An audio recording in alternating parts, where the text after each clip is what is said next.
Good evening. ഇന്ത്യയിലുള്ളവർക്ക് good മോർണിംഗും വടക്കേ അമേരിക്കയിലുള്ളവർക്ക് ഗുഡ് ഈവനിങ്. ഓക്കെ, ഒരു പ്രാവശ്യം കൂടെ നമുക്കിങ്ങനെ കൊണ്ടുവരാൻ ദൈവം ഒരു സമയം തന്നതിനായിട്ട് ദൈവത്തെ ഞാൻ മഹത്വപ്പെടുത്തുകയാണ്. നമ്മൾ ഇത് പഠിക്കുമ്പോൾ നമ്മുടെ ആത്മീയ ജീവിതത്തിൽ എപ്പോഴും അത് വർധന വരുവാനും പ്രത്യാശ വർദ്ധിപ്പിക്കാനുള്ള നൽകും. നമ്മൾ വളരെ ശ്രദ്ധയോടെ പഠിക്കേണ്ട ഒരു പുസ്തകമാണ് ഒരുപാട് പുസ്തകം. ഞാനിത് ഈ 16-ാം അധ്യായം കൂടുതലായിട്ട് പഠിച്ചുകൊണ്ടിരുന്നപ്പോൾ ഒരു കാര്യം ചിന്തിച്ചുകൊണ്ടിരിക്കുകയായിരുന്നു. ഈ നമ്മള് ഈ പ്രവചനങ്ങള് അല്ലെങ്കിൽ ഭാവി കാര്യങ്ങള് എസ്കറ്റോളജി എന്ന് പറയും. അത് പരിശുദ്ധാത്മാവ് പ്രത്യേകമായിട്ട് അത് നമുക്ക് പരിപൂർണമായിട്ട് വ്യക്തമായിട്ട് നമുക്ക് എഴുതി തന്നിട്ടില്ല. അതിന് പ്രത്യേക ഉദ്ദേശമുണ്ട്. അത് നമ്മൾ ചെയ്യേണ്ടത് read between lines, logical conclusion ചെയ്യുക. എന്നാൽ കഴിഞ്ഞ കാലങ്ങളിൽ പലരും അത് വളരെ സെൻസേഷണലൈസ് ചെയ്ത് പ്രസംഗിച്ചുകൊണ്ടിരുന്ന പലർക്കും വെളിപാട് പുസ്തകത്തിൽ വിശ്വാസമില്ല. ഉദാഹരണം പറഞ്ഞാൽ, ഹിറ്റ്ലർ വന്നപ്പോൾ ഹിറ്റ്ലർ അന്ത്യക്രിസ്തുവാന്ന് പറഞ്ഞു, സദാം ഹുസൈൻ വന്നപ്പോൾ സദാം ഹുസൈൻ അന്ത്യക്രിസ്തുവാന്ന് പറഞ്ഞു, മാവോ സേതുങ് അന്ത്യക്രിസ്തുവാന്ന് പറഞ്ഞു. ഇതെല്ലാം റോങ് കൺക്ലൂഷനാണ്. അപ്പൊ നമ്മൾ ആ കാര്യത്തില് വ്യക്തമായിട്ടുള്ള രേഖകളില്ലാത്തിടത്തോളം കാലം നമ്മൾ വ്യക്തമായിട്ട് കാര്യങ്ങൾ പറയും. എന്റെ അഭിപ്രായം ഇതാണ് എന്നതിലേ പറയാനേ സാധിക്കുകയുള്ളൂ. ഞാൻ കഴിഞ്ഞ പ്രാവശ്യങ്ങൾ പറഞ്ഞതുപോലെ ഈ ഞാൻ പറഞ്ഞ ചില സാധ്യതകൾ നമ്മുടെ മക്കളുടെ കാലത്തോ കൊച്ചുമക്കളുടെ കാലത്തോ ആയിരിക്കാം ഇപ്പോഴത്തെ കാര്യങ്ങൾ ഞാൻ അവലോകനം ചെയ്തപ്പോൾ റാപ്ചർ നടക്കാൻ സാധ്യതയുണ്ടെന്ന് ഞാൻ പറഞ്ഞു. എങ്കിലും ഇത് 16-ാം അധ്യായം വായിച്ചപ്പോൾ വേറൊരു സംഗതി എന്റെ മനസ്സിൽ വന്നു. ഈ 2023 ഒക്ടോബർ 7-നാണ് ഗാസയില് അവിടുന്ന് ഹമാസ് അവിടെ ഇസ്രായേലിൽ ചെന്ന് ആയിരക്കണക്കിന് ആൾക്കാരെ കൊല്ലുകയും അവിടെ പ്രശ്നം നടന്നത്. അതിനുശേഷമാണ് ഇസ്രായേൽ ഗാസയില് ആക്രമിച്ചു. ഇപ്പോഴും ബന്ദികളെ അവിടെ പിടിച്ചു വെച്ചിരിക്കുകയാണ്. അതുപോലെ തന്നെ യുക്രൈൻ റഷ്യ യുദ്ധം, അതുപോലെ തന്നെ ഇസ്രായേല് ലെബനിൽ ചെന്നു ഹെസ്ബോളയെ നശിപ്പിച്ചു. ഇറാനിൽ 12 യുദ്ധത്തിൽ ഇറാനെ പരിപൂർണമായിട്ട് തകർത്തു. നമ്മൾ അമേരിക്കയും ചെന്ന് ബോംബിട്ടു. ഇതിപ്പം അത് ഞാൻ നോക്കിയപ്പോൾ ഈ ദൈവം അനുഭവിച്ചാൽ 83-ാം സങ്കീർത്തനത്തിൽ നമ്മൾ വരുന്ന ആഴ്ച പഠിക്കുന്നതായിരിക്കും. അതിൻ്റെ അകത്ത് യുദ്ധത്തെ പഠിക്കുമ്പോൾ അതിലെ സംഗതികൾ പിക്കാറും ഇപ്പം നടന്ന രീതിയിലാണ് കാണുന്നത്. അങ്ങനെയാണെങ്കിൽ എൻ്റെ ഒരു ലോജിക്കൽ ഗസ് 10-15 വർഷത്തിനകം ഈ സംഭവങ്ങളെല്ലാം ക്ലൈമാക്സിലേക്ക് വരാൻ സാധ്യതയുണ്ട്. 3-ാം ലോകമഹായുദ്ധത്തിന്റെ തുടക്കമായിരിക്കാം 2023 തുടങ്ങിയത്. ഇപ്പോഴും അത് ലോകം മുഴുവൻ നോക്കിയാൽ യുക്രൈനുമായിട്ടുള്ള യുദ്ധങ്ങള്, ഇറാനുമായിട്ടുള്ള യുദ്ധങ്ങളൊക്കെ നടന്നുകൊണ്ടിരിക്കുകയാണ്. അതുകൊണ്ട് നമ്മൾ വളരെ ശ്രദ്ധയോടുകൂടെ ആത്മീയമായിട്ട് ജീവിക്കേണ്ട ആവശ്യമാണ്. കഴിഞ്ഞ ആഴ്ച 15-ാം അധ്യായത്തിൽ നിന്നാണ് വായിച്ച് നമ്മൾ പഠിച്ചത്. അത് 15-ാം അധ്യായം ഞാൻ 15-16 അധ്യായങ്ങളിലെ പ്രതിപാദ്യങ്ങൾ ഒന്നിച്ചു പോകുന്നവയാണ്. ഈ 2 അധ്യായങ്ങളിലും ഒരേ ദർശനത്തിന്റെ ഭാഗങ്ങളാണ്. അത് നമ്മൾ കഴിഞ്ഞ പ്രാവശ്യം കണ്ടു. അതിന്റെ 15-ാം അധ്യായത്തിന്റെ കണ്ടിന്യൂഷന് വേണ്ടിയിട്ട് ഇന്ന് 16 വായിക്കുന്നതാണ്.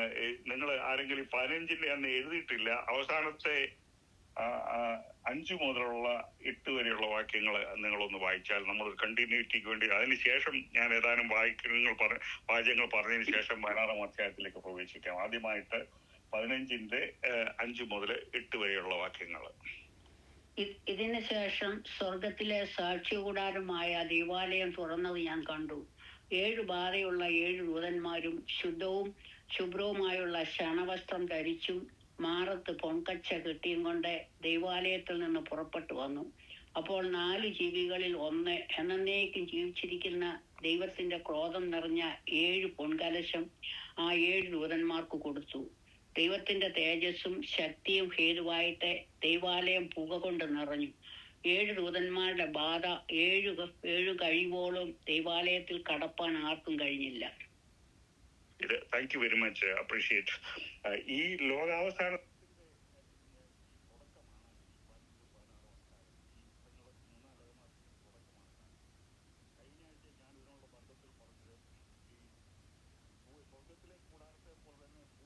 കൂടാരവും സ്വർഗത്തിലെ ദേവാലയത്തിന്റെ പ്രതിമയായിട്ടാണ് ഭൂമിയിലെ ദേവാലയം പണിതിരിക്കുന്നത്. Arc of the covenant.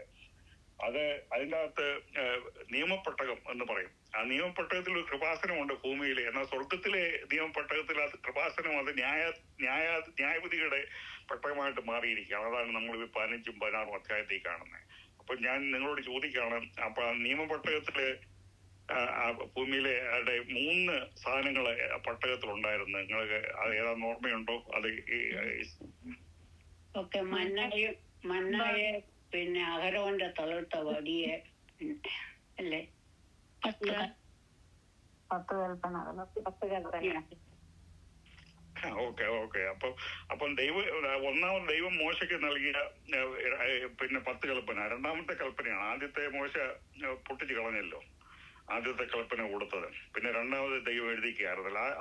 അത് കൽപ്പന അതിന്റെ പലയുണ്ട്. പിന്നെ മന്ന സൂക്ഷിച്ചിരുന്നു, പിന്നെ അഹരോന്റെ വടി. ഇത് മൂന്നും എന്തിനെയാണ് സൂചിപ്പിക്കുന്നത്? നമ്മൾ കഴിഞ്ഞ ആഴ്ച കണ്ടത്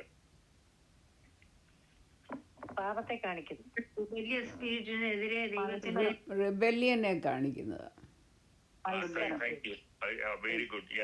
അപ്പൊ ഈ മൂന്ന് സംഗതികൾ ഇസ്രായേൽ മക്കള് അവര് ദൈവത്തെ അവിശ്വസിച്ചതും റിബല്യ ചെയ്തത്, അവിടെ ന്യായപതി കൽപ്പന ലംഘിച്ചു, മന്ന കൊടുത്തിട്ട് പോലും അവർ തൃപ്തി വരാതെ പുറത്തു. പിന്നെ അഹരോന്റെ പൗരോഹിത്യത്തെ അവിടെ ചോദ്യം ചെയ്തു. അവിടെയാണ് കാണുന്നത്. അപ്പൊ അവിടെ ഞാൻ കഴിഞ്ഞ ആഴ്ച പറഞ്ഞത്, 2 കെരൂബുകൾ നോക്കി താഴോട്ട് നോക്കിയിരിക്കുകയാണ്. കെരൂബുകൾ നോക്കുമ്പോൾ ലോ എൻഫോഴ്സ്മെന്റ് ഓഫീസേഴ്സ് ആണ്. അവർ അറ്റോർണി ജനറൽ ആണ്. സ്വർഗത്തിന്റെ നിയമം നടത്തിക്കുന്നവരാണ്. അവർ കുനിഞ്ഞു നോക്കുമ്പോൾ എന്തുവാ കാണുന്നത്? ഈ ബ്രോക്കൺ ലോസ്, ഈ ദൈവത്തെ അനുസരിച്ച് റിബല്യത്തിന്റെ സാധനങ്ങളാണ്. അതിന് അവരെന്തുവാ ചെയ്യുന്നത്? അതിന് കോപമല്ലേ വരുന്നത്? അതിന്റെ പ്രതിവിധിക്കായിട്ട് എന്തോ അവിടെ വെച്ചിരുന്നത്, അവിടെ പട്ടകത്തില് കൃപാസനം. അപ്പൊ ആ കൃപാസനം കാണുമ്പം കെരൂബുകൾ നോക്കുമ്പോൾ അവിടെ ആ രക്തം കാണും. അവിടെ അന്നേരം അതിന്റെ കോപം അവിടെ ശമിക്കും. അതാണ് ദൈവത്തിന്റെ നമുക്ക് രക്തത്താൽ കർത്താവ് യേശുക്രിസ്തു നമ്മളെ വിടുവിച്ചതിന്റെ നമ്മള് ലംഘിച്ച പാപം മൂലം ലംഘനത്തിലായിരുന്നു നമ്മള് ഏറ്റവും നിലയിൽ അതിക്രമം ചെയ്തപ്പോൾ ദൈവം യേശുക്രിസ്തു ഭൂമിയിലേക്ക് വന്ന് അവന്റെ രക്തത്താൽ നമ്മളെ വീണ്ടെടുത്തിരിക്കുകയാണ്. അവന്റെ കൃപയാണ് കാണിക്കുന്നത്. ഇനി 16-ാം അധ്യായത്തിലേക്ക് പോകുമ്പോൾ 16-ാം അധ്യായം നിങ്ങൾ ഒന്ന് വായിച്ചാട്ടെ. 16-ാം അധ്യായമെങ്കിലും ചില നീളമുണ്ട്. അത് പിന്നെ അല്ലെങ്കിൽ പിന്നെ 9 വാക്യങ്ങൾ വരെ ആദ്യം വായിക്കും. നിങ്ങൾ പോയി ക്രോധകലശം 7 ഭൂമിയിൽ ഒഴിച്ചു കളവീൻ എന്ന് ഒരു മഹാശബ്ദം ദൈവാലയത്തിൽ നിന്ന് 7 ദൂതന്മാരോടും പറയുന്നത് ഞാൻ കേട്ടു. ഒന്നാമത്തവൻ പോയി തന്റെ കലശം ഭൂമിയിൽ ഒഴിച്ചു. അപ്പോൾ മൃഗത്തിന്റെ മുദ്രയുള്ളവരും അതിന്റെ പ്രതിമയെ നമസ്കരിക്കുന്നവരുമായ മനുഷ്യർക്ക് വല്ലാത്ത ദുർവ്രണം ഉണ്ടായി. രണ്ടാമത്തവൻ തന്റെ കലശം സമുദ്രത്തിൽ ഒഴിച്ചു. അപ്പോൾ അത് മരിച്ചവന്റെ രക്തം പോലെ ആയിത്തീർന്നു. സമുദ്രത്തിലെ ജീവജന്തുവൊക്കെയും ചത്തുപോയി. മൂന്നാമത്തെ ദൂതൻ തന്റെ കലശം നദികളിലും നീരുറവുകളിലും ഒഴിച്ചു. അവ രക്തമായി തീർന്നു. അപ്പോൾ ജലാധിപതിയായ ദൂതൻ ഇവണ്ണം പറയുന്നത് ഞാൻ കേട്ടു. ഇരിക്കുന്നവനും ഇരുന്നവനുമായി പരിശുദ്ധനായുള്ളവയെ, നീ ഇങ്ങനെ ന്യായം വിധിച്ചതുകൊണ്ട് നീതിമാനാകുന്നു. വിശുദ്ധന്മാരുടെയും പ്രവാചകന്മാരുടെയും രക്തം അവർ ചിഹ്നിച്ചത് കൊണ്ട് നീ അവർക്ക് രക്തം കുടിപ്പാൻ കൊടുത്തു. അതിന് അവർ യോഗ്യർ തന്നെ. അവണ്ണം യാഗപീഠവും അതെ, സർവശക്തിയുള്ള ദൈവമായ കർത്താവെ, നിന്റെ ന്യായവിധികൾ സത്യവും നീതിയുമുള്ളവ എന്ന് പറയുന്നത് ഞാൻ കേട്ടു. നാലാമത്തവൻ തന്റെ കലശം സൂര്യനിൽ ഒഴിച്ചു. അപ്പോൾ തീ കൊണ്ട് മനുഷ്യരെ ചുടുവാൻ തക്കവണ്ണം അതിന് അധികാരം ലഭിച്ചു. മനുഷ്യർ അത്യുഷ്ടത്താൽ വെന്തുപോയി. ഈ ബാധകളുടെ മേൽ അധികാരമുള്ള ദൈവത്തിന്റെ നാമത്തെ ദുഷിച്ചതല്ലാതെ അവന് മഹത്വം കൊടുപ്പാൻ തക്കവണ്ണം മാനസാന്തരപ്പെട്ടില്ല. Thank you, appreciate very much. അത് വലിയൊരു തമാശ. അവസാനത്തെ വാക്യം ഇത്രയൊക്കെ വന്നിട്ടും അവനെ ദുഷിച്ചതല്ലാതെ ദൈവത്തിന് മഹത്വം കൊടുത്തില്ല എന്ന് കാണുമ്പോൾ എത്രയോ അധർമ്മമാണ് അവിടെ നടന്നിരുന്നതെന്ന് നമുക്ക് മനസ്സിലാകാൻ, ഭാവിയിൽ നടക്കുന്നത് നമുക്ക് മനസ്സിലാകും. മഹോദ്രവകാലത്തിന്റെ അവസാന നാളുകൾ സ്വർഗത്തിന്റെ സകല പ്രവേശനങ്ങളും അടച്ചുകൊണ്ടുള്ള ദൈവത്തിന്റെ അന്തിമ തീരുമാനം നാം 15-ാം അധ്യായത്തിൽ കണ്ടു. ഇപ്പൊ അത് നമ്മൾ ഡിസ്കസ് ചെയ്തതാണ്. പിശാചിനാൽ ഭരിക്കപ്പെട്ടതും മനുഷ്യനാൽ നശിക്കപ്പെട്ടതുമായ ഒരു ലോകത്തെ കുറിച്ച് ഇവിടെ വിവരിക്കുകയാണ്. ഇപ്പോൾ ദൈവത്താൽ ലോകം വിടുവിക്കപ്പെടുവാനുള്ള നാളുകൾ അടുത്തു വരുന്നു. ഇപ്പൊ അവസാനത്തെ യുദ്ധങ്ങൾ ലോകത്തിന് എന്നേക്കും ഒരു സ്വാതന്ത്ര്യം വരാനുള്ള ഒരു നടപടികളാണ് ഇവിടെ 15-2 അധ്യായങ്ങളിൽ കാണുന്നത്. മൃഗത്തെയും അതിന്റെ അമാനുഷ്യ ശക്തിയെയും തകർത്ത് അവൻ ഭൂമിയിലേക്ക് അതിവേഗം ആഗമിക്കും. കലശങ്ങൾ ദേവാലയത്തിൽ ആരാധനയ്ക്കായി സൂക്ഷിച്ചിരിക്കുന്ന പാത്രങ്ങൾ ദൈവകോപത്താൽ വളരെ പെട്ടെന്ന് നിറഞ്ഞ് ചൊരിയപ്പെടും. ഈ പൊൻകലശങ്ങൾ കെരൂബുകളിൽ ഒരാളാണ് ന്യായവിധി നടത്തുന്ന ദൂതന്മാരെ ഏൽപ്പിച്ചതെന്ന് പ്രത്യേകം ശ്രദ്ധിക്കുക. ഈ 7 ദൂതന്മാർ ദൈവക്രോധം നിറഞ്ഞ 7 പൊൻകലശം ഏറ്റുവാങ്ങിയപ്പോൾ ദൈവത്തിന്റെ ശക്തിയും തേജസ് നിമിത്തം ദേവാലയം പുകകൊണ്ട് നിറഞ്ഞതായിട്ട് നമ്മളവിടെ വായിച്ചായിരുന്നല്ലോ. വിശ്രമമില്ലാത്ത കടലിനെ ദൈവം അതിർ വച്ചതുപോലെ ഭൂമിയിലെ സകല ദുഷ്ടതയ്ക്കും ദൈവം ഒരു അതിർ വെച്ചിരിക്കുകയാണ്. നിങ്ങൾ ഈ കടലിലെ എല്ലാവരും ഇതിലുള്ളവരെ കടല് കണ്ടിട്ടുണ്ടല്ലോ അല്ലേ? കടലിന്റെ ചുറ്റിനും ചിന്തിക്കുമ്പോൾ നമുക്കറിയാമല്ലോ, ഞാൻ ഒബ്സർവ് ചെയ്തിട്ടുണ്ട്. എത്ര തിരമാല അടച്ചു വന്നാലും ഈ കടൽക്ഷോഭം വരുന്ന ചില സമയങ്ങൾ വരും, അത് എൻകറേജ് ചെയ്യും, അത് ശരിയാണ്. അല്ലാത്ത സമയത്ത് ഈ കടലിലെ വെള്ളം അവിടെ വരുമ്പോൾ ആ കരയ്ക്ക് അടിച്ച് അതിനൊരു അതിർത്തി ദൈവം അവിടെ വെച്ചിരിക്കുകയാണ്. അത് എന്ന് പറയുന്ന പോലെ തന്നെ ഈ ലോകത്തിലെ അതിക്രമത്തിനെല്ലാം നമ്മൾ ചിലപ്പോൾ ഓർക്കും, ദൈവമേ നീ ഇത്രയും അതിക്രമം കണ്ടിട്ട് എന്തുകൊണ്ട് നടപടി എടുക്കുന്നില്ല, നീ ഇത് കാണുന്നില്ലയോ? ഈ അതൊക്കെ ഒന്ന് ചോദിക്കുമ്പോൾ ദൈവം എല്ലാം ക്ഷമയുള്ളവനാണ്, സഹനശക്തി ഉള്ളവനാണ്. ഒരു ദിവസം ദൈവം പറയും ഇനഫ് ഈസ് ഇനഫ്. ഇതെല്ലാം അന്തം വരുത്തിക്കൊണ്ട് ഇതിനെല്ലാം അവന് ഇത് നശിപ്പിച്ച് ദുഷ്ടന്മാരെ നശിപ്പിക്കുന്ന ഒരു കാലം ഉടനെ വരാൻ പോവുകയാണ്. അതാണ് ഇവിടെ കാണുന്നത്. ആ സമയമാകുമ്പോൾ സകല മധ്യസ്ഥതയും അവസാനിക്കും. ഭൂമിയിലേക്ക് 7 ബാധകൾ ചൊരിയുന്നതും വരെ ദേവാലയത്തിന്റെ വാതിൽ അടച്ചിടുകയും ദേവാലയം ദൈവക്രോധത്തിന്റെ വാസസ്ഥലമായി തീരുകയും ചെയ്യും. ദേവാലയം ദൈവക്രോധത്തിന്റെ വാസസ്ഥലമാണ്. മുമ്പേ പറഞ്ഞതുപോലെ കൃപാസനം ഒന്നും അവിടെ ഇല്ല ഇനിയും. ഒന്നാമത്തെ കലശം 16-ന്റെ 1-2 വാക്യം നമ്മൾ വായിച്ചതാ. 1-2 വായിച്ചിരുന്ന പെട്ടെന്ന്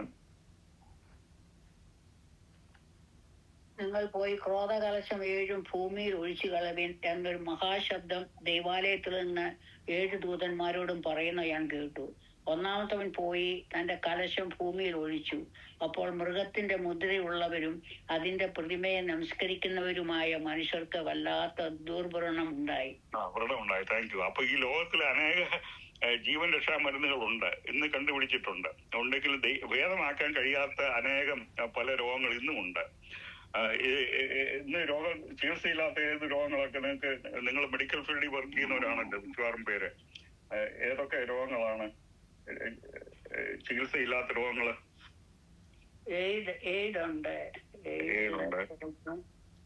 ക്യാൻസർ, ലെപ്രസി ഉണ്ട്. ലെപ്രസി ഉണ്ട്. Thank you. അപ്പൊ അങ്ങനെ ഇപ്പോഴും തന്നെ നമുക്ക് ഓൾറെഡി ആന്റിബയോട്ടിക്സുകളുടെ അമിത ഉപയോഗം മൂലം പല വ്യക്തികളുടെയും രോഗപ്രതിരോധ ശക്തി ആർക്ക് പോലും തകർക്കുമെന്ന് ഉള്ള ബോധ്യമാകുമ്പോൾ അങ്ങനെ ഒരു വന്നിട്ടുണ്ട്. ഈ ആന്റിബയോട്ടിക്സ് കൂടുതൽ എടുക്കുന്നതുകൊണ്ട് പ്രതിരോധ ശക്തി ഉള്ളതുകൊണ്ട് മരുന്നുകളൊന്നും കേൾക്കില്ല. ജൈവ ആയുധം ഉപയോഗിച്ചുള്ള ഒരു യുദ്ധം ഭൂമിയിൽ ഉണ്ടായാൽ പിന്നെ എയ്ഡ്സിനെ പോലെയുള്ള അവയും പ്രതിരോധിക്കാൻ മനുഷ്യന് കഴിയുകയില്ല. നമുക്ക് പ്രത്യേകം എല്ലാവർക്കും അറിയാം, നീ അധികം പുറകോട്ട് പോകേണ്ട കാര്യമില്ല.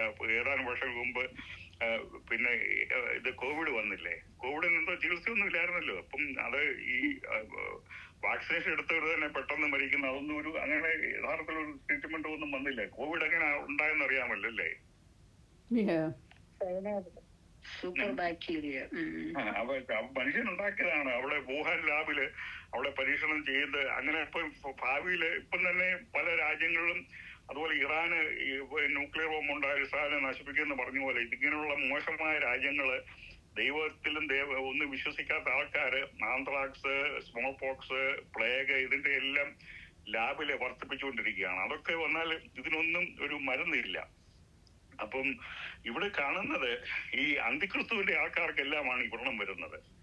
ബാക്കിയുള്ള ദൈവമക്കാർക്കും ഇത് സംഭവിക്കില്ല. അപ്പൊ അന്നത്തെ ഈ ട്രീറ്റ്മെന്റ് എല്ലാം സംഭവിച്ചെന്ന് പറഞ്ഞാൽ എന്തോ ട്രീറ്റ്മെന്റ് വന്നെന്ന് പറഞ്ഞാലും യാതൊരു സുഖവും വരാൻ പോകുന്നില്ല. മൃഗങ്ങൾക്ക് അത് നിങ്ങൾ വായിച്ചു ഓർക്കുന്നത് മൃഗങ്ങൾക്കും ഉണ്ട്, ആനിമൽസിനും ഉണ്ട്. മൃഗങ്ങൾ വരുമ്പം ഇപ്പൊ എന്തെങ്കിലും ചികിത്സയില്ലാത്ത രോഗങ്ങൾ ഏതെങ്കിലും കാരണത്താൽ ബൈബിളിൽ ഉണ്ടോ? നിങ്ങളുടെ നമുക്കിപ്പം ചികിത്സിക്കുക ദൈവമക്കൊക്കെ എന്തെങ്കിലും ചികിത്സയില്ലാത്ത ചികിത്സ രോഗത്തിന് ചികിത്സയുണ്ട്, പക്ഷെ ചികിത്സ സുഖമാകാത്ത സംഗതികളിലും ഉണ്ടോ? വചനത്തിൽ നിന്നേലും നിങ്ങൾക്ക് ഓർമ്മയുണ്ടോ? അർബുദ വ്യാധി പോലെ ഒരു വാക്കില്ലേ? എല്ലാ അർബുദത്തിനും ഒന്നും ട്രീറ്റ്മെന്റ് ഇല്ലല്ലോ. അപ്പൊ ഞാൻ വേറൊരു സബ്ജക്റ്റിലേക്ക് ഒന്നും ഡൈവേർട്ട് ചെയ്യാണ്. ഈ യാക്കോബിന്റെ ലേഖനം 5:14 മുതൽ 16 ഇരുന്ന് വായിക്കുക. അപ്പൊ ഇതുമായിട്ട് അത്രയും കണക്റ്റഡാ, എന്നാലും അച്ഛനും ഒരു ഡൈവേർഷനാ. ഒരു കവലയിലെ എന്ന് പറയുന്നത് മൂപ്പന്മാരെ വരുത്തുന്ന കാര്യമല്ലേ? അതെ, ഒന്ന് വായിച്ചു ഒന്ന്. ഇത് 14:14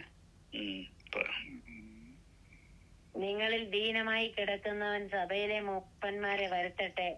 അവർ കർത്താവിന്റെ നാമത്തിൽ അവനെ എണ്ണ പൂശി അവന് വേണ്ടി പ്രാർത്ഥിക്കട്ടെ.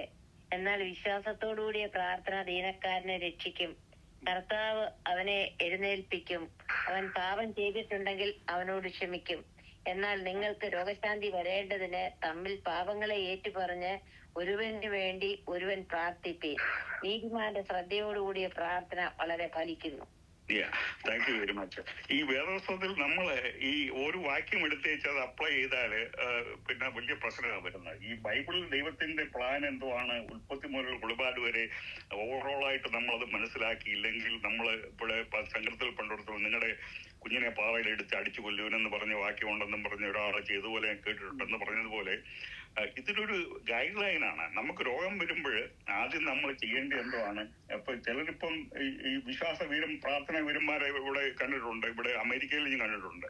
ആരും അറിയില്ല, തലയെ തുണിയിട്ടുകൊണ്ടാണ് ഇവിടെ MD ആൻഡേഴ്സൺ ക്യാൻസർ സെന്ററിലും ഒക്കെ ഒന്ന് ട്രീറ്റ്മെന്റ് ചെയ്തേച്ച് പിന്നെ അവര് പ്രാർത്ഥനയെ കുറിച്ച് ക്ലാസ് എടുക്കുന്നവരാണ് പലരും. പ്രാർത്ഥനയുടെ ശക്തിയെ കുറിച്ച്, പവർ ഓഫ് പ്രയർ ഇങ്ങനെ. പക്ഷെ ഒടുവിൽ 2-3-4 വർഷം കഴിഞ്ഞ് മരിക്കുന്നത് 2-3 മാസം മുമ്പാണ് സഭയെ പറയുന്നത് ഇങ്ങനെ 4 വർഷം ചികിത്സയിലായിരുന്നു, പ്രാർത്ഥിക്കണമെന്ന് പറഞ്ഞ്. അപ്പം എന്നിട്ട് അങ്ങനെ പല സംഭവങ്ങൾ എനിക്ക് നേരിട്ട് അറിയാവുന്നതുണ്ട്. അപ്പം നമ്മള് പ്രാർത്ഥനയ്ക്ക് ശക്തിയുണ്ട്. പക്ഷെങ്കിൽ നമ്മൾ ഒരു അസുഖം വരുമ്പോഴും പ്രയാസം വരുമ്പോഴും നമ്മൾ ആശുപത്രിയിൽ പോകണം തീർച്ചയായിട്ടും. പക്ഷെ ദൈവമക്കളെ അറിയിച്ചിരിക്കണം. ദൈവമക്കള് രോഗം മുഴുവൻ കൂട്ടിക്കൊഴിക്കേണ്ട കാര്യമില്ല. എനിക്ക് പനിയാണ്, അതാണ്, കാലിന് വേദനയാണ്. നമ്മൾ വിശ്വാസമുള്ള പ്രാർത്ഥിച്ചുള്ള സഭയിലെ ആൾക്കാരോട് പറയേണ്ട ആവശ്യമുണ്ട്. ആ ഗൈഡ്ലൈൻ. പിന്നെ അവസാനം വായിച്ച 16-ാം വാക്യം എന്നാ, പാപത്തിന്റെ ചില രോഗങ്ങൾ വന്നാൽ ഇപ്പോഴും ഒന്നും ഒരിക്കലും ചികിത്സയില്ല അതിന്. അപ്പം ചില രോഗങ്ങൾ അതിന് വളരെ ചികിത്സയായിരിക്കും. ആർക്കെങ്കിലും ആ ട്രീറ്റ്മെന്റ് ചെയ്യുമ്പോൾ പരിപൂർണ്ണ സുഖമാകും. ഞാൻ മനസ്സിലാക്കുന്നത് ഈ പാപം മൂലം ഒരാൾക്ക് രോഗം വന്നാൽ അത് ആരേത് വിദഗ്ധം ചികിത്സിച്ചാലും സുഖമാകാൻ പോകുന്നത്. അതുപോലെ തന്നെ വേദപുസ്തകത്തിൽ ഒരു സംഗതിയുണ്ട്, ഒരു വാക്യം, മരണത്തിനായിട്ടുള്ള പാപം.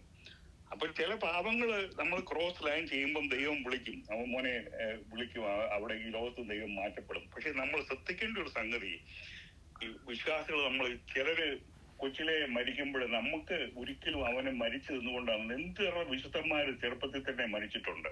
സ്തെഫാനോസിനെ കല്ലെറിഞ്ഞുകൊണ്ട്. ദൈവം പാപം കൊണ്ടാണോ? അല്ല. അതുകൊണ്ട് ഒരാൾക്ക് രോഗം വന്നു, സുഖമായില്ല, അതുകൊണ്ട് ദൈവം അവനെ ശിക്ഷിക്കുക നമ്മൾ പറഞ്ഞാൽ നമ്മള് പാപം ചെയ്യുകയാണ്. അത് ദൈവത്തിന് മാത്രമേ അറിയത്തുള്ളൂ, നമുക്കറിഞ്ഞൂടാ. നമ്മൾ ഒരു കാര്യത്തിലും വേറൊരാള് രോഗം വരുമ്പോഴോ മരണം വരുമ്പോഴോ നമ്മൾ ജഡ്ജ് ചെയ്യാൻ പാടില്ല. എന്നാല് ദൈവത്തിന്റെ ഹിതത്വം അനുസരിച്ച് നമുക്കറിയാൻ വയ്യാതെ ഈ ചികിത്സ ചെയ്താലും പാപം മൂലം വരുന്ന മരണവും രോഗങ്ങളും ഇപ്പോഴും ഉണ്ട്, എന്നുമുണ്ട്. എന്നാൽ ഇതുമായിട്ട് ബന്ധപ്പെട്ടതല്ല. ഇത് ബന്ധപ്പെട്ടതാ. ഇവിടെ ഈ പാപം മൂലമാണ് ഇവർക്ക്, ആനിമൽസിനും ആൾക്കാർക്കും പാപം വരുമ്പോൾ ദൈവമക്കാർക്ക് അവിടെ രോഗങ്ങൾ കാണുന്നില്ല. അത് നമ്മള് ഇത് ഇടയ്ക്കാനൊന്ന് പറഞ്ഞെന്നുള്ളത്. ഇന്നത്തെ പലവിധ പകർച്ച COVID-19 ഇതിൽ നമ്മൾ പറഞ്ഞതാ. എന്നാൽ ഇപ്പോഴുള്ള രോഗങ്ങളെക്കാൾ മാരകമായ രോഗമാണ് 1-ാമത്തെ ദൂതൻ ക്രോധകലശം ഭൂമിയിൽ ഒഴിക്കുമ്പോൾ സംഭവിക്കാൻ പോകുന്നത്. അന്തിക്രിസ്തുവിനോട് വിധേയത്വം കാണിക്കുന്ന എല്ലാ അവിശ്വാസികൾക്കും ഈ മാരക രോഗമുണ്ടാകും. ഇതിന് ഇന്ന് പാകരോഗത്തിന് ചികിത്സ ഇല്ലാത്തതുപോലെ അന്നും ഒരു മരുന്നും ഫലിക്കുകയില്ല. ക്യാൻസറിനേക്കാളും എല്ലാം വലിയ ഏറ്റവും വല്ലാത്ത രീതിയിലുള്ള ഒരു രോഗമായിരിക്കും. അത് പഴയ കാലത്തെ അതൊരു റെപ്പറ്റീഷൻ എന്ന് വേണേൽ പറയാം. മോശയുടെ കാലത്ത് അവിടെ നടന്നില്ല. അത് നിങ്ങൾക്ക് ഓർമ്മ കാണുമായിരിക്കും. പുറപ്പാട് 9-8 മുതൽ 12 വരെ ഒന്ന് വായിക്കുക. അപ്പം അത് തന്നെ ഇവിടെ റിപ്പീറ്റ് ചെയ്യുക. ഈ ആദ്യം നടന്നത് തന്നെ ഇവിടെ അവസാന കാലത്ത് അത് പിന്നെ റിപ്പീറ്റ് ചെയ്യുന്നതാണ്. പുറപ്പാട് 9-8 മുതൽ 12 വരെ. പിന്നെ യഹോവ മോശയോടും അഹ്റോനോടും അടുപ്പിലെ വെണ്ണീർ കൈ നിറച്ച് വാരുവേൻ. മോശ അത് ഫറവോന്റെ മുമ്പാകെ ആകാശത്തേക്ക് വിതറട്ടെ. അത് മിസ്രയീം ദേശത്തെ എല്ലായിടവും ധൂളിയായി പാറി മിസ്രയീം ദേശത്തൊക്കെയും മനുഷ്യരുടെ മേലും മൃഗങ്ങളുടെ മേലും പുണ്ണായി പൊങ്ങുന്ന പരുവാകുമെന്ന് കൽപ്പിച്ചു. അങ്ങനെ അവർ അടുപ്പിലെ വെണ്ണീർ വാരി ഫറവോന്റെ മുമ്പാകെ നിന്നു. മോശ അത് ആകാശത്തേക്ക് വിതറിയപ്പോൾ അത് മനുഷ്യരുടെ മേലും മൃഗങ്ങളുടെ മേലും പുണ്ണായി പൊങ്ങുന്ന പരുവായി തീർന്നു. പരു നിമിത്തം മന്ത്രവാദികൾക്ക് മോശയുടെ മുമ്പാകെ നിൽപ്പാൻ കഴിഞ്ഞില്ല. പരു മന്ത്രവാദികൾക്കും എല്ലാ മിസ്രയീമ്യർക്കും ഉണ്ടായിരുന്നു. അപ്പൊ മിസ്രൈമിലുള്ള എല്ലാവർക്കും പരു വന്നു, വേറെ ആർക്കും വന്നില്ല, ദൈവമക്കൾക്ക് വന്നില്ല. അപ്പം മോശയുടെ കാലത്ത് പിന്നെ കാണുന്നത് 16 പിന്നെ സമുദ്രം രക്തമായി തീരുന്നതാണ്. അപ്പൊ 3-ാം വാക്യത്തിൽ 16 3-ാം വാക്യത്തിൽ മോശയുടെ കാലത്ത് നൈൽ നദി രക്തമായി മാറിയതുപോലെ ഈ കാലത്ത് കടൽ തന്നെ രക്തമായിട്ട് മാറുന്നതാണ്. സമുദ്രം മനുഷ്യന് ഉപയോഗരഹിതമായി തീരും. നമുക്കറിയാം മുഴുവൻ രക്തമായ പിന്നെ കപ്പലിലെ യാത്രയെ പറ്റുകയില്ല. സമുദ്രത്തിലെ ജീവജാലങ്ങളെല്ലാം ചത്തുപോകും. അതുകൊണ്ട് ഈ സമുദ്രം തന്നെയാണ് ഭൂമിയുടെ കാലാവസ്ഥയെ നിയന്ത്രിക്കുന്നത് തന്നെ. വലിയ കാലാവസ്ഥയിൽ തന്നെ വലിയ വ്യതിയാനങ്ങൾ വരും അവിടെ. പിന്നെ 3-ാമത്തെ കലശം അവിടെ കാണുന്നുണ്ട്. അടുത്ത വാക്യം 4 മുതൽ 7 വരെയുള്ള വാക്യങ്ങൾ കാണുമ്പോൾ നദി രക്തമായി. ഇപ്പം കടൽ രക്തമായപ്പോൾ അന്നേരം ഓർത്ത് വെള്ളം ഉണ്ടല്ലോ, നദിയിലൊക്കെ വെള്ളം ഉണ്ടോ എന്ന് കണ്ടിരിക്കുമ്പോൾ അടുത്ത നദികളും കിണറ്റുകളും എല്ലാം അവിടെ രക്തമായിട്ട് വരുന്നതാണ്. സമുദ്രത്തിന്റെ നാശം തന്നെ അധികമായിരിക്കുമ്പോഴാണ് നദികളും അരുവികളും എല്ലാം നശിക്കപ്പെടുന്നത്. മോശയുടെ നാളിൽ മിസ്രൈമിലെ പോലെ ജലസ്രോതസ്സുകൾ എല്ലാം രക്തമായി മാറുമ്പോൾ മനുഷ്യന്റെ ഭീതിക്ക് അവസാനമുണ്ടാകുകയില്ല. കർത്താവിന്റെ ആദ്യത്തെ അത്ഭുതം എന്തായിരുന്നു? യേശു ക്രിസ്തുവിന്റെ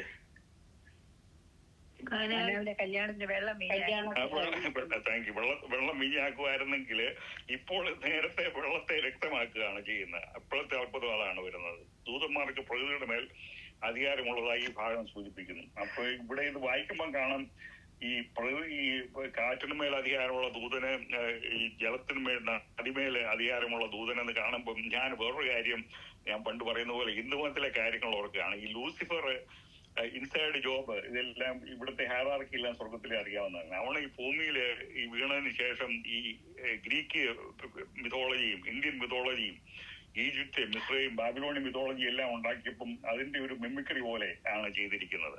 അപ്പൊ ഹിന്ദു പുരാണത്തിൽ നോക്കിയാൽ തന്നെ നമുക്കറിയാമല്ലോ, അവിടെ സൂര്യഭഗവാന്, ചന്ദ്രഭഗവാന്, കാറ്റിന് ഒരു ദേവന്, കാറ്റുപുത്രന് ഹനുമാന്, സമുദ്രദേവന്, ഇതെല്ലാം ഇതിന്റെ ഒരു സാത്താന്റെ ഒരു മിമിക്രി ആയിട്ടാണ് ഞാൻ മനസ്സിലാക്കുന്നത്. ഭൂമിയുടെ 4 ദിക്കുകൾ ദൂതന്മാർ കാറ്റുകളെ പിടിച്ചുകൊണ്ട് നിൽക്കുന്നത്. പിന്നെ 7-ാം അധ്യായം വെളിപാട് 7:1 നാം ഓൾറെഡി വായിക്കുകയാണ്. അത് തീർച്ചയായും ഞാൻ സമയം കുറവുള്ളതുകൊണ്ട് വായിപ്പിക്കുന്നുമില്ല. ഭൂമിയിലെ ജലസ്രോതസ്സുകളെ സൂക്ഷിക്കുന്ന ദൂതൻ ദൈവത്തിന്റെ നീതി നിവർത്തിച്ചുകൊണ്ട് നദികളെയും സമുദ്രത്തെയും രക്തമാക്കുന്നു. മൃഗവും അവന്റെ അനുയായികളും രക്തസാക്ഷികളുടെ രക്തം നദിയിൽ ഒഴുക്കി. അപ്പൊ അതെന്താ? രക്തസാക്ഷികളുടെ, ദൈവമക്കളുടെ രക്തം നദിയിലെല്ലാം ഒഴുക്കിയത് കൊണ്ട് അതിന് രക്തം കൊണ്ട് തന്നെ ഉള്ള പ്രതിവിധിയാണ്, ന്യായവിധിയാണ് കൊടുക്കുന്നത്. എന്നാൽ അവർക്ക് രക്തം കുടിക്കുവാൻ ഇവിടെ നൽകിയിരിക്കുകയാണ്. ഈ ന്യായവിധിയുടെ പ്രതികരണം ശ്രദ്ധിക്കുക. സർവശക്തിയുള്ള ദൈവമായ കർത്താവേ, നിന്റെ ന്യായവിധികൾ സത്യവും നീതിയുമുള്ളവ എന്നാണ് അവിടെ ഇപ്പൊ നമ്മളവിടെ വായിച്ചതാണ് എന്ന് പറയുന്ന യോഹന്നാൻ കേട്ടു. മഹോദരകാലത്തെ 7 വർഷം ലോകം ഇതുവരെ കണ്ടിട്ടില്ലാത്ത വിശ്വാസികൾ കൊല്ലപ്പെടുന്നതും ഉപദ്രവിക്കപ്പെടുന്നതുമായ കാലമാണ്. ഇന്ന് ഏറ്റവും വിശ്വാസികൾ കൊല്ലപ്പെടുന്ന ഒരു സമയമാണ്. ലോകത്തെ അർത്ഥത്തിൽ വിശ്വാസികൾ എന്നും കൊല്ലപ്പെട്ടിട്ടുണ്ട്. പക്ഷെ ഈ സമയത്തായിരിക്കും ഏറ്റവും വലിയ കൊലപാതകം നടക്കുന്നത്. ഈ നാലാമത്തെ കലശം അവിടെ കാണുന്നത് 16:8 മുതൽ 9 വരെയുള്ള വാക്യങ്ങളാണ്. ഗ്ലോബൽ വാർമിംഗ് ആണ് കാണുന്നത്. ഭൂമിയുടെ ഉപരിതലം അൾട്രാവയലറ്റ് രശ്മികളിൽ നിന്നും ഒരു ഓസോൺ പാളിയാൽ സംരക്ഷിക്കപ്പെട്ടിരിക്കുന്നു. ഈ ഓസോൺ പാളിയുടെ ഭാഗികമായ നാശം പോലും ഈ ഗ്രഹത്തിലെ ജീവജാലങ്ങളെ സാരമായി ബാധിക്കും. ഓസോൺ പാളികളുടെ നാശത്താൽ സൂര്യന്റെ അൾട്രാവയലറ്റ് രശ്മികൾ ഭൂമിയിൽ നേരിട്ട് പതിക്കുന്നു. ഇത് മരണകരമായ റേഡിയേഷനും അസഹനീയമായ ചൂടും ഭൂമിയിൽ ഉണ്ടാകാൻ കാരണമാകും. മനുഷ്യരാശിക്ക് ഉണ്ടാകാൻ പോകുന്ന വലിയ നാശമായിരിക്കും ഇത്. ആശ്വാസത്തിന് അല്പം പോലും ജലം ലഭിക്കാത്ത അവസ്ഥയൊന്നും ഉണ്ടാകും. ഇത്രയൊക്കെ ആയിട്ടും നമ്മൾ അവിടെ വായിച്ചപ്പോൾ അവരുടെ അവസാന വാക്യം ഞാൻ പറഞ്ഞത്, അത്ഭുതകരമായ കാര്യം, മനുഷ്യ ക്രിസ്തുവിനെ തള്ളിക്കളയുമ്പോൾ അവിടെ തള്ളിക്കളയാണ്, അവർക്ക് മനസ്സിനൊരു മാറ്റം വരുന്നില്ല. അപ്പൊ ഈ ഗ്ലോബൽ വാർമിംഗ് എന്നും പറഞ്ഞ് ഇന്നത്തെ ആൾക്കാര് പറയുമ്പോൾ 70 മുതൽ കേൾക്കുന്നുണ്ട്. 70 ഞാൻ വന്നപ്പം ഇവിടെ ഗ്ലോബൽ കൂളിംഗ് ആയിരുന്നു. അപ്പം അവര് ഈ ടൈം മാഗസിന്റെ ഒരു സപ്ലിമെന്റ് തന്നെ ഉണ്ട്, എന്റെ അതൊക്കെ ഇരിപ്പുണ്ട്. അപ്പം പിന്നെ കുറച്ച് കഴിയുമ്പോൾ മനസ്സിലായാൽ ശരിയല്ല, നമ്മൾ ഇവര് ഗ്ലോബൽ വാർമിംഗ് എന്ന് പറഞ്ഞുണ്ടാക്കാം. ഇതെല്ലാം ഇന്റർനാഷണൽ അന്തിക്രിസ്തുവിന്റെ ലോക ഗവൺമെന്റിന് വേണ്ടിയിട്ടുള്ള ഒരു ഇന്റർനാഷണൽ സോഷ്യലിസ്റ്റിക് പദ്ധതിയാണ്. സാത്താന്റെ ഗ്ലോബൽ വാർമിംഗ് അവര് പറയുന്നുണ്ട്. അങ്ങനെ ഇരിക്കുമ്പം നമ്മുടെ ഓസോൺ ലെയർ പോകുന്നു, അവിടെ ഗ്ലോബൽ വാർമിംഗ് കൊണ്ടാണ് ഇപ്പൊ ഇവിടെ ഗ്ലോബൽ വാർമിംഗ് കൊണ്ടാണ് ഇപ്പൊ ഇവിടെ ടെക്സാസിൽ മരിച്ചല്ലോ പിള്ളേർ. ഗ്ലോബൽ വാർമിംഗ് ആണ് പറയുന്നത്. ഇവിടെ ഹരിക്കെയിൻ വരുമ്പോൾ ഗ്ലോബൽ വാർമിംഗാ.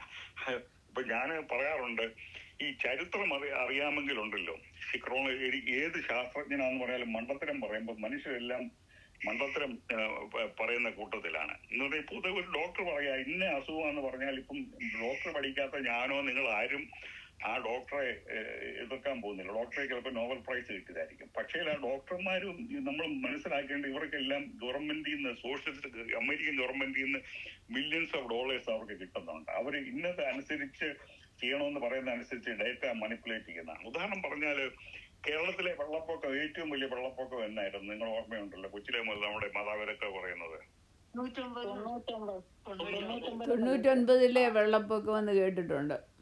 അത് കഴിഞ്ഞ് പിന്നെ വന്നത് അതുപോലെ വന്ന ഏകദേശം എത്ര എന്നാ വന്നേ? 18. ഓക്കെ. അപ്പൊ പിന്നെ അപ്പൊ 99 പറയുന്നത് 1924. അപ്പോൾ ഞാൻ അന്ന് 1999 വെള്ളപ്പൊക്കത്തിന് പല സ്ഥലത്തും അവിടെ മാർക്ക് ചെയ്ത് വെച്ചിട്ടുണ്ട്. വെള്ളം അവിടം വരെ വന്നു എന്നുള്ള സ്കെയിലുണ്ട്. അപ്പൊ 2018 വെള്ളപ്പൊക്കം വന്നപ്പോൾ ഏകദേശം അവിടം വരെ ചെന്നില്ല പലതും. ഏകദേശം അടി 1 അടി താഴെയാവത്. ഏകദേശം അത്രയും ഉണ്ടായിരുന്നു, അത്രയും ഇല്ലായിരുന്നു. അപ്പം ടിവിയിലും എല്ലാം ശാസ്ത്രജ്ഞന്മാരെല്ലാം വന്ന് പറയുന്നത് തന്നെ ഇവിടെ ഗ്ലോബൽ വാർമിംഗ് ആണ്, മനുഷ്യൻ ഭൂമിയെ റേപ്പ് ചെയ്യുകയാണ്, പിന്നെ അതുകൊണ്ട് സംഭവിച്ചതാണ്. ഇപ്പൊ കേരളത്തിൽ എത്ര ഡാം ഉണ്ടെന്ന് അറിയാമോ നിങ്ങൾക്ക് ആർക്കെങ്കിലും? അറിയത്തില്ല. 81 ഡാമുണ്ട്. അപ്പം ഇവര് പറയുന്നത് കേരളത്തിൽ ഡാമുകളുണ്ട്, പിന്നെ സഹ്യാദ്രികൾ നമ്മളെല്ലാം മരങ്ങളെല്ലാം വെട്ടിയിട്ട് പിന്നെ നശിപ്പിച്ച് മനുഷ്യൻ ഭൂമിയെ റേപ്പ് ചെയ്തുകൊണ്ടാണ് 2018 ഇത് വന്നത്. അപ്പൊ ഇതെല്ലാം വന്ന യൂട്യൂബിലും എല്ലാം ശാസ്ത്രജ്ഞന്മാർ പറഞ്ഞാൽ പിന്നെ നമുക്കൊന്നും പറയാൻ പറ്റില്ല. അപ്പൊ ഞാനൊരു ചോദ്യം ചോദിച്ചു, 99 വെള്ളപ്പൊക്കം 1924 എന്ന് പറയുന്ന എത്ര ഡാം ഉണ്ടായിരുന്നു കേരളത്തില്? ഒറ്റയൊരു ഡാമേ ഉണ്ടായിരുന്നുള്ളൂ, മുല്ലപ്പെരിയാർ ഡാം. പിന്നെ അന്ന് എത്ര കാറുകൾ ഉണ്ടായിരുന്നു 1924 കേരളത്തില്? എത്ര പ്ലെയിൻ ഉണ്ടായിരുന്നു? എത്ര കോൾ ഫാക്ടറികൾ ഉണ്ടായിരുന്നു? ഇപ്പൊ ഇവര് തന്നെ ഗ്ലോബൽ വാർമിംഗ് ആയിട്ട് പറയുന്നത് തന്നെ 1950 ശേഷം ലോകം മുഴുവൻ ഇൻഡസ്ട്രിയൽ റെവല്യൂഷൻ വന്നുകൊണ്ട് ഫാക്ടറികൾ വന്നു, കോൾ ഫാക്ടറികൾ വന്നു. അത് പിന്നെ എയർ പൊല്യൂഷന് അത് അവിടെ പുറത്ത് വിടുന്നു. പിന്നെ കാറുകള്, പ്ലെയിനുകള്, ഇതുകൊണ്ടാണെന്ന് അവർ തന്നെ പറയുന്നത്. 1950 ശേഷം 1924 കേരളത്തിൽ ഒരു ഫാക്ടറി ഇല്ല, കാറുകളില്ല, പ്ലെയിനുകളൊന്നും ഇല്ല. അപ്പൊ ഇതിൽ നിന്ന് മനസ്സിലാക്കേണ്ടത് ഇതൊരു പ്രകൃതിയുടെ പ്രതിഭാസമെന്ന് ഇങ്ങനെ വരും. അത് ഗ്ലോബൽ വാർമിംഗ് മനുഷ്യൻ പൊള്യൂട്ട് ചെയ്യുന്നുണ്ട്, ഇല്ലെന്ന് ഞാൻ പറയുന്നില്ല, തീർച്ചയായിട്ടും ഉണ്ട്. എന്നാൽ ഇവര് വരുന്നതെല്ലാം ഇവർക്ക് പ്രത്യേക അജണ്ട ഉണ്ട്, ഗ്ലോബൽ കമ്മ്യൂണിസം, ഗ്ലോബൽ സോഴ്സസ്. അപ്പൊ കേരളത്തിൽ ഇത് ആർക്കും മറുപടി പറയാം. എന്നോട് പറഞ്ഞോട് ഞാൻ പറഞ്ഞു, അവധി ചോദിച്ചപ്പോ ആർക്ക് സയൻസുകാർക്ക് മറുപടി ഇല്ല. 1924 എത്ര ഫാക്ടറി കേരളത്തിൽ? മുല്ലപ്പെരിയാർ ഒറ്റ ഡാമേ ഉണ്ടായിരുന്നുള്ളൂ. എന്നിട്ടും അത്രയും വെള്ളം 2018 വന്നു. അതുകൊണ്ട് ഞാൻ പറഞ്ഞു വന്നത്, ഇപ്പൊ ഗ്ലോബൽ വാർമിംഗ് ആണെന്ന് പറഞ്ഞ് റേഡിയോയിലും എല്ലാം കഴിഞ്ഞ 50 കൊല്ലമായിട്ട് ഭയങ്കര അതിനു വേണ്ടി പിന്നെ കോടിക്കണക്കിന് ഡോളർ കഴിഞ്ഞ ഗവൺമെന്റുകളെല്ലാം മുടക്കി. എല്ലാം ഇതാണ് റിയൽ ഗ്ലോബൽ വാർമിംഗ് വരാൻ പോകുന്നത്. ഇതാണ് വരാൻ പോകുന്ന. ഓസോൺ ലെയർ മാറും. ലോകത്തിന്റെ അവസാനത്തിന്റെ ആദ്യ ചക്രമാണ് ഇപ്പം തുടങ്ങിയിരിക്കുന്നത്. അപ്പം ഞാനിത് പഠിക്കുമ്പോൾ എനിക്ക് തോന്നുന്നത് 2023 മുതൽ ഇതിന്റെ ബിഗിനിങ് ആണെങ്കിൽ ഈ 10-15 കൊല്ലത്തിന് ശേഷം തന്നെ ഇത് ലോകം അവസാനിക്കുക, അല്ലെങ്കിൽ ചിലപ്പം 10-50 കൊല്ലം കഴിഞ്ഞായിരിക്കുക. എന്നാൽ നമ്മൾ ചെയ്യേണ്ടത് നമ്മൾ എത്രയും അത് വിശ്വസ്തയോടെ ജീവിക്കുക, ദൈവഭയത്തിൽ ജീവിക്കുക എന്നുള്ളതേ ഉള്ളൂ. അതുകൊണ്ട് നമ്മൾ കാര്യങ്ങൾ ശരിയായിട്ട് മനസ്സിലാക്കുക. ഈ വെളിപാട് പുസ്തകം പറഞ്ഞതുപോലെ ക്ലിയർ ആയിട്ട് എഴുതാത്തത് കൊണ്ട് നമ്മൾ ഇതാണെന്ന് ശരിയായിട്ട് പറയാതിരിക്കുകയാണ് നല്ലത്. അങ്ങനെ തർപ്പിച്ച് പറഞ്ഞിട്ടുള്ളവരെല്ലാം അത് പിന്നെ ദൈവനാമത്തിന് ദോഷമേ സംഭവിച്ചിട്ടുള്ളൂ. അതുകൊണ്ട് ദൈവം അത് പർപ്പസിലി പരിശുദ്ധാത്മാവ് വെളിവാക്കിയിട്ടില്ല. അന്ത്യകാല സംഭവങ്ങൾ ജനറലായിട്ട് പറഞ്ഞിട്ടുള്ളതേ ഉള്ളൂ. അതാ എനിക്കിപ്പം 5 മിനിറ്റേ ഉള്ളൂ. ആർക്കെങ്കിലും എന്തെങ്കിലും ചോദിക്കാനുണ്ടോ? പുറപ്പാട് പുസ്തകത്തിൽ പറഞ്ഞിരുന്ന ബാധകളല്ലേ അപ്പൊ ഇതിന്റെ ഈ വരുമാനമുള്ളതിന്റെ ഒരു നിഴലായിട്ടാണോ പറഞ്ഞേക്കുന്നത്? അത് ശരിയാണ്. അത് വരുമാനമുള്ളതിന്റെ ഒരു നിഴല. അതിന്റെ ഒരു പിന്നെ നമ്മൾ ഡൗൺ പേയ്മെന്റ് എന്ന് പറഞ്ഞ പോലെ ഒരു ആദ്യമേ കൊടുത്ത് അതിന് ഫ്യൂച്ചറിൽ അന്നേ ഇങ്ങനെ വരുമെന്നറിയാം. അതിന്റെ ഒരു നിഴലായിട്ടാണ് ഈ പുറപ്പാട് പുസ്തകത്തിൽ നമ്മൾ വായിക്കുമ്പോൾ ഇതിന്റെ മിക്കവാറും അതുപോലുള്ള സംഗതികൾ നടന്നിട്ടുണ്ട്. പ്ലേഗുകളും ഇതിന്റെ വ്രണങ്ങൾ വരുന്നതും പിന്നെ വെള്ളം, പിന്നെ നദി പിന്നെ രക്തം വരുന്നതും എല്ലാം കൊടുത്തിട്ടുണ്ടല്ലോ. അതിന്റെ ഒരു മുന്നോടിയാണത്. അത് പഠിക്കുമ്പോൾ വളരെ ഒരു ഭംഗിയായിട്ടൊരു സംഗതിയാണ്. പിന്നെ അതുപോലെ ഈ ബാധകളെല്ലാം പുറപ്പാട് പുസ്തകത്തിലെ ബാധകൾ എന്ന് പറയുമ്പോൾ മോശ ജനത്തിന് വേണ്ടി പ്രാർത്ഥിച്ചു കഴിഞ്ഞപ്പോ ആ ബാധകൾ വിട്ടൊഴിഞ്ഞു. പിന്നെ ഫറവോന്റെ ഹൃദയം കഠിനമായപ്പോ അടുത്ത ബാധ വന്നു. ഇതിവിടെ ഇപ്പം ഇത് വായിച്ചു കഴിഞ്ഞപ്പോ എല്ലാം കൂടെ ഒന്നിച്ചങ്ങ് ഒരു ബാധ കഴിഞ്ഞ് അത് മാറിപ്പോകാതെ അടുത്ത ബാധ ഇങ്ങനെ വരുന്നതായിട്ട്. അപ്പൊ ഈ അന്ധകാലം വരുമ്പോ ഇതെല്ലാം കൂടെ ഒന്നിച്ചങ്ങ് അങ്ങനെയാണോ വരുന്നത്? അതെ അതെ, ഒരുമിച്ചാ വരുന്നത്. അത് കോംപ്ലക്സ് ആയിട്ട് എല്ലാം കൂടെ ഒരുമിച്ച് വരികയാണ്. അതുകൂടെ വേറെ സംഗതി, മോശ പ്രാർത്ഥിച്ചു ഇവിടെ പ്രാർത്ഥിക്കാൻ ആരുമില്ല, ദൈവമക്കൾക്ക് വരുന്നുമില്ലല്ലോ. അന്ന് ശരിക്കും ദൈവ വിശ്വാസികൾക്ക് അതിൽ അവർ പ്രത്യേകിച്ച് 147,000 പേരുടെ മുദ്രയിട്ടിട്ടുണ്ട്. ദൈവമക്കൾക്ക് ഈ വ്രണങ്ങൾ വരുന്നില്ല.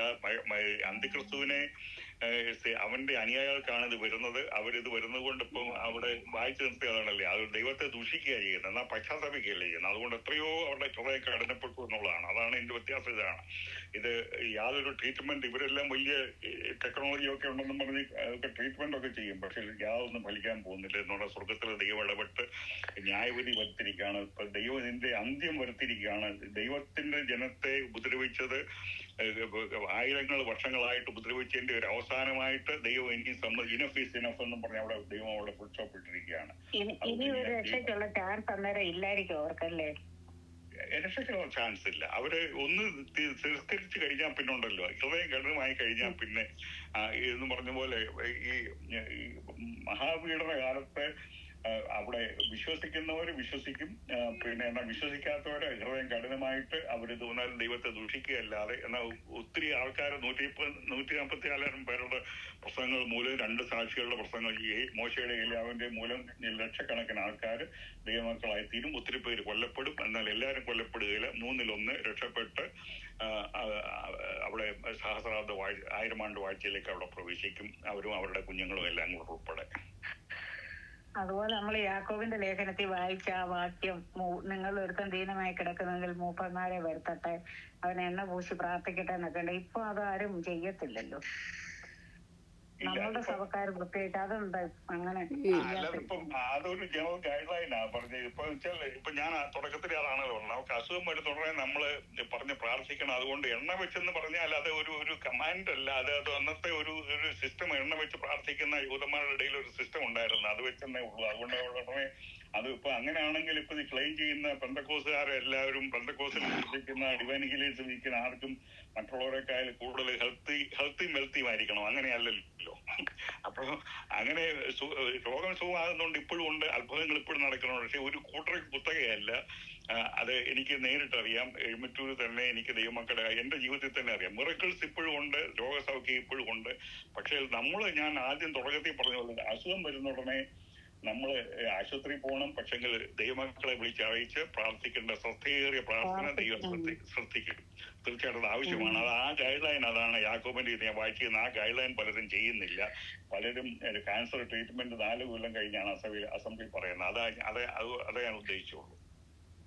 ഈ എണ്ണ പൂശി പ്രാർത്ഥിക്കുക എന്നുള്ളതേ അതൊരു സിംബോളിക്കായിട്ടുള്ളതാണോ അതോ അതൊരു അത് അവിടെ ആ സമയത്ത് സിംബോളിക്കായിട്ടുണ്ടായിരുന്നു. അവിടെ ഇതായിട്ട് ഉണ്ടായിരുന്നു. പിന്നെ അത് സിംബോളിക്ക് പറഞ്ഞ. എന്നാൽ ഞാനൊന്ന് പറയട്ടെ, ഇപ്പൊ ഒരാൾ ഇപ്പം കുഞ്ഞുങ്ങളോട് പറയാ, അല്ലെങ്കിൽ പിന്നെ അന്നമ്മയോട് പറയാ, നമ്മൾ ഒരാൾക്ക് വേണ്ടി പ്രാർത്ഥിച്ചു, നിങ്ങൾ എന്നെ ഒന്ന് എണ്ണ പൂശി പ്രാർത്ഥിക്കണമെന്ന് പറയാൻ തീർച്ചയായിട്ടും നിങ്ങൾ അത് ചെയ്യണം. അത് എന്നോട് പറയാമെന്ന് ഞാനത് ചെയ്യും. അപ്പൊ അതുകൊണ്ട് ദോഷമില്ല. അത് ഉദാഹരണം പറഞ്ഞാൽ ഇപ്പൊ നമ്മള് പ്രാർത്ഥിക്കുമ്പോ എല്ലാവരുടെയും തലയിൽ കൈവെക്കുകയുള്ളൂ. തലയിൽ കൈവെക്കൊണ്ട് ഒരു കുഴപ്പമില്ല, അവർ ടച്ച് ചെയ്യുന്നോണ്ട്. അതുകൊണ്ട് സിംബോളിക്കായിട്ടാ പറഞ്ഞത്. ദൈവത്തിന് ഇത് കൈവച്ചാലും കൈവച്ചില്ലേലും പ്രാർത്ഥിക്കാൻ. ചിലർ പറയുമല്ലോ, പഠിപ്പിക്കുമല്ലോ, വിശ്വാസമില്ലാത്തതുകൊണ്ട് അവര് സുഖമായില്ലെന്ന് പറയും. ലാസറിന് വിശ്വാസം ഉണ്ടായിട്ടാണോ? മരിച്ച ആളിന് വിശ്വാസം ഉണ്ടായിട്ടല്ലല്ലോ പിന്നെ മരണത്തിൽ ഉയർത്തി രോഗം സൗഖ്യമായിരുന്നു. പക്ഷെങ്കിൽ ഒരു സിംബോളിക് ഒരു രോഗിക്ക് നമ്മൾ ദേഹത്ത് പിടിച്ച് നമ്മളൊരു സഹോദരിയോട് പറയുമ്പോൾ അല്ലെങ്കിൽ സഹോദരനോട് പറയുമ്പോൾ അവർക്കൊരു കൺഫർമേഷന് വേണ്ടിയിട്ട് ദേഹത്ത് തൊട്ടേച്ചൊന്ന് ദേഹത്ത് പിടിച്ചൊന്ന് പ്രാർത്ഥിക്കുന്നുണ്ട്, ഒരു കുഴപ്പമില്ല, നല്ലതാണ് ഞാൻ പറയുള്ളൂ. എണ്ണ വെച്ച് പ്രാർത്ഥിക്കണമെന്ന് പറഞ്ഞാൽ അത് നോ പ്രോബ്ലം, പക്ഷെ അതൊരു നമ്മളൊരു സിംബോളിക്കായിട്ടാണെന്നൊരു ഇത് പറഞ്ഞതേ ഉള്ളൂ. അതുകൊണ്ട് എന്നാൽ പരമാർത്ഥയോടെ പ്രാർത്ഥിക്കുക എന്നുള്ളതാണ്. നമ്മൾ ബയസ്ഡായിട്ട് പ്രാർത്ഥിച്ചാൽ എന്തോ എണ്ണ തേച്ചാലും എന്ത് പൂശെന്ന് പറഞ്ഞാലും എന്റെ മനസ്സിലെ ദുരാത്മാവ് പിന്നെ ബയസ്ഡ് ചിന്തയും പിന്നെ വിക്ടനെസ്സും ഉണ്ടെങ്കിൽ ആ പ്രാർത്ഥന ദൈവം കേൾക്കുന്നില്ല. അത് ബ്ലാസ്ഫെമിയായിട്ട് തീരുകയുള്ളൂ. 9 എന്നാ പിന്നെ ബുധനാഴ്ച പിന്നെ ബാക്കി പഠിക്കുക. 5-ാമത്തെ കലശം ഇന്നിപ്പോ ഗ്ലോബൽ വാർമിംഗ് 4-ാമത്തെ കലശമാണ്. 5-ാമത്തെ കലശം മുതൽ ബുധനാഴ്ച പഠിക്കാവുന്നതാണ്. അടുത്ത ആഴ്ച 10 വേഴ്സ് 10 മുതലല്ലേ? വേഴ്സ് 10 മുതൽ ബാക്കി. പിന്നെ ഞാൻ ഉദ്ദേശിക്കുന്നത് ഈ 5-ാമത്തെ കലശം കഴിഞ്ഞ് ഈ 6-ാമത്തെ കലശം മുതൽ അത് ഈ 3-ാം ലോകമഹായുദ്ധത്തിന്റെ അത് ഹർമഗദോൻ യുദ്ധത്തിന്റെ. പക്ഷേ ഹർമഗദോൻ യുദ്ധത്തിന് മുമ്പ് പല സ്റ്റേജസ് ഉണ്ട്. എന്റെ ഡാനിയൽ പ്രവചനത്തിന്റെ ബുക്കിൽ നിന്ന് ഞാനത് പിന്നെ ട്രാൻസ്ലേറ്റ് ചെയ്തിട്ട് അത് പിന്നെ ക്രോളജിക്കലി ആ യുദ്ധത്തിന്റെ ആദ്യം മുതലുള്ള 83-ാം സംഘത്തിലെ യുദ്ധം മുതൽ പറഞ്ഞിട്ട് പിന്നെ അതിന്റെ 7-ാമത്തെ അതിന്റെ ചാപ്റ്റർ തീരും. അതുകൊണ്ട് ആ ചാപ്റ്റർ തീരുന്ന മുമ്പ് ചിലപ്പോൾ 1-2 ആഴ്ച അതിന്റെ വിവരണങ്ങൾ കേൾക്കേണ്ടി വരും.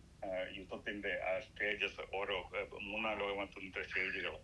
Okay thank you. ശരി, thank you. Okay, thank you. Bye. Thank